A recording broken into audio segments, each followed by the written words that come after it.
Bienvenue sur la chaîne YouTube Deus qui a pour but, pour vocation d'être dévoué et dédié à une seule chose, à Dieu. L'intégralité de ces vidéos que je vais faire sur cette chaîne sont uniquement centrées et dirigées vers l'élévation de l'âme, le développement de l'être, que ce soit dans le monde physique ou non physique, matériel ou spirituel. Tout ce que je vais vous partager est fait et pensé pour vous élever vers Dieu, que vous appelez ça la conscience, l'univers, notre Père, peu importe, au final, c'est l'élévation qui est le maître mot sur cette chaîne. Et sans plus attendre, la première question pour la première vidéo de la chaîne YouTube, qu'est-ce que Dieu? Eh bien, je ne vais pas donner une définition religieuse de Dieu, je vais simplement donner mon ressenti, ma conception de ce que j'appelle, moi, personnellement, Dieu. Bien entendu, je ne suis pas le seul à avoir énoncé ce genre de choses et avoir décrit Dieu de cette façon-là, mais c'est quelque chose qui me regarde personnellement. Et n'hésitez pas à commenter ce que vous en pensez et à me dire concrètement quelle est votre perception du divin. Selon moi, le divin n'est pas localisé dans l'espace, il n'est pas non plus localisé dans le temps et il n'est pas localisé dans la matière, ce qui veut dire qu'il est nulle part et est donc partout.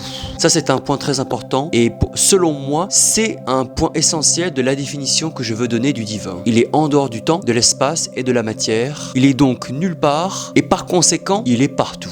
On peut donc dire qu'il est en même temps dans l'espace et en dehors de l'espace, dans le temps et en dehors du temps, dans la matière et en dehors de la matière. Puisqu'il est partout et nulle part en même temps. Puisqu'il est tout le temps et jamais là en même temps. Puisqu'il est présent physiquement et en même temps totalement absent en même temps. La deuxième chose selon moi, c'est que ce Dieu réside dans chacun de nous. Il est dans chaque être vivant, que cela soit un être humain, un animal, un insecte. Et selon moi, il est même plus dans les éléments. Et encore plus que ça, il est présent dans les objets, dans la matière physique inanimée, qui porte en elle-même une forme de conscience, entre guillemets, de divinité, de divin, de Dieu, mais à un niveau moindre qu'un être humain, qui lui a plus de divinité en lui, justement parce que c'est un être conscient, et parce qu'il a à disposition des capacités et des habiletés que d'autres races n'ont pas. Autrement dit, le divin, c'est toute chose, mais à des degrés différents, avec des variations et des nuances différentes à chaque fois, selon les éléments, les personnes, les races, etc. Pour moi, Dieu, autrement dit, n'est pas un barbu avec les cheveux longs dans le ciel, assis sur un nuage, mais c'est plutôt une sorte de force, de puissance immuable, intemporelle, universelle et invisible, qui est pourtant partout,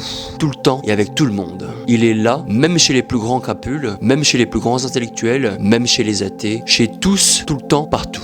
Voilà ma conception du divin. N'hésitez pas à me partager dans les commentaires ce que vous en pensez et abonnez-vous à cette chaîne. Merci pour votre attention.